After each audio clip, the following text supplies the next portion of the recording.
My name is Charles Int'l, and I'm presenting on bilateral, hemispheric, and preferential trade arrangements.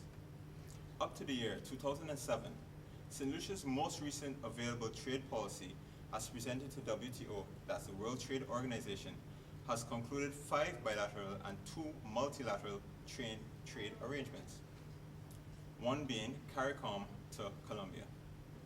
This agreement strategically addresses issues relating to the trade of goods and services between CARICOM member states and Colombia, as preference is given to CARICOM member states, particularly those labeled as lesser developed countries, LDCs. However, this is done from the perspective of promoting trade liberalization and development of the parties' private sectors.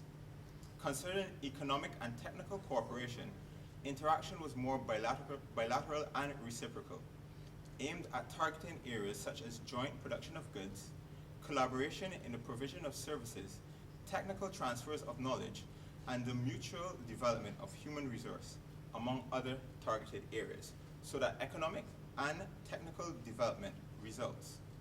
Let's now consider trade arrangements between CARICOM and Venezuela. This agreement has been also found to be substantive and facilitates some benefits as can be experienced by St. Lucia, as trade promotion programs facilitate activities of official and private missions. Continuous exchange of information and activities also seek to maximize the utilization of the preferences of the liberalization program and of the opportunities that are offered, as procedures are agreed on in the area of trade, developing a mutually dynamic and balanced commercial and economic environment.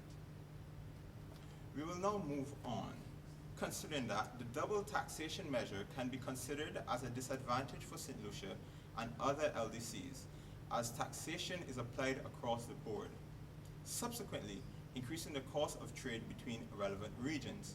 And this proves to be more beneficial to countries who are better able to bear such costs. Therefore, it is recommended that some weighting be applied with reference to the development of countries involved so that the playing field is leveled. It is also important to note that non-North American partnerships with CARICOM member states remain very small. Trade arrangements considering CARICOM and Costa Rica. Since there is a preferential agreement, St. Lucia has the potential to benefit tremendously as they do not have to reciprocate. The objectives in this arrangement seek to cover a magnitude of areas, elaborating more specifically through its principles, rules, and provisions, including national treatment, most favored nation treatment, and transparency.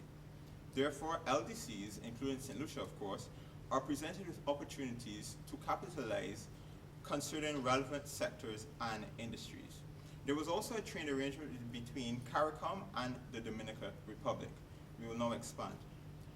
A free trade agreement was signed in August of 1998 and provisionally enforced on December 1st, 2001. The CARICOM LDCs, including St. Lucia, were not expected to reciprocate.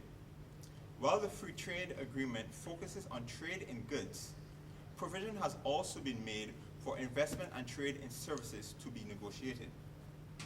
The fundamental objective of this agreement was to strengthen the commercial and economic relations between the parties through the progressive liberalization of trade in services, the liberalization of movement of capital between the parties, and the promotion and protection of investments aimed at taking advantage of the opportunities offered by markets of the parties. Also, there was a target in terms of the strengthening of their competitiveness, the promotion of active participation of private economic agents with a view to deepen and broaden the economic relations between the parties. This also included the promotion and establishment of joint ventures and the promotion and development of cooperative activities in areas such as agriculture, mining, industry, construction, tourism, transportation, telecommunications, banking, science and technology, among others, all of which can prove to be very beneficial to St. Lucia. Trade agreements between CARICOM and Cuba. Trade and Economic Cooperation Agreement, this agreement, was signed in 2000 with an additional protocol enabling provisional applications signed on December 8, 2002. The agreement was being provisionally applied between Cuba and those member states that have completed internal procedures to give it or to make it effective. St. Lucia is yet to complete its internal procedures. However, it becomes important to note that the Dominican Republic, Cuba, and countries with similar groupings continue to account for a very small share of CARICOM's exports to the hemisphere, in spite of the region's stated diversification objectives. There was also a trade agreement by the name of CARIBCAN. Now, this was a multilateral, changing or being different from the others which were bilateral. This was a multilateral agreement that facilitates trade amongst CARICOM countries. As a result of this, the market is open to not just one country, but to many. Although this may pose a threat to specific sectors and industries, as competition would tend to intensify, the effects of these threats are mitigated as this agreement is preferential. Such competition will also forge innovation and strategic alliances between firms of CARICOM member states, ultimately building the business ecosystem of CARICOM countries and enabling resilience as the era of globalization is now upon us. Lastly was the Cotonou Agreement. The Cotonou Agreement was designed to establish a comprehensive partnership based on the developmental pillars of cooperation, economy and trade, and the political dimension.